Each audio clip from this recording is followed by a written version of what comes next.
আসসালামু আলাইকুম পুলিশের চাকরি প্রার্থী বন্ধুরা, আমি তানিমুল ইসলাম আসিফ, বাংলাদেশ পুলিশের একজন গর্বিত সদস্য। আপনারা সকলেই অবগত আছেন যে বাংলাদেশ পুলিশে 2025 সালের নতুন নিয়োগ বিজ্ঞপ্তি প্রকাশ পেয়েছে। পূর্বের ভিডিওতে আমি আলোচনা করেছিলাম পুলিশের কিভাবে আবেদন করতে হবে এবং ফি জমা দিতে হবে।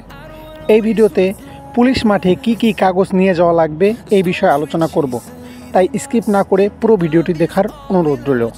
তার আগে বলে নিই, যারা আমাদের ইউটিউব চ্যানেলটি এখনও সাবস্ক্রাইব করেননি, পুলিশ নিয়োগ বিষয়ক সকল তথ্য সবার আগে পেতে আমাদের চ্যানেলটি এখনই সাবস্ক্রাইব করে রাখুন।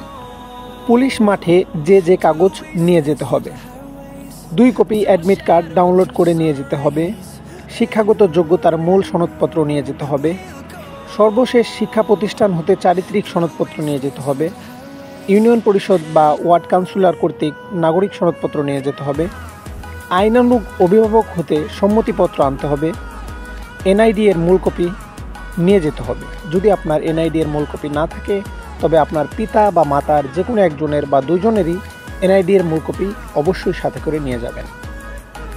সরকারি গেজেটেড কর্মকর্তা কর্তৃক 3 কপি সদ্য তোলা পাসপোর্ট সাইজ ছবি নিয়ে যাবেন।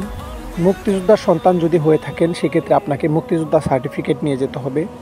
আপনি যদি ক্ষুদ্র নৃগোষ্ঠীর প্রার্থী হয়ে থাকেন তবে আপনাকে ক্ষুদ্র নৃগোষ্ঠীর সার্টিফিকেট নিয়ে যেতে হবে।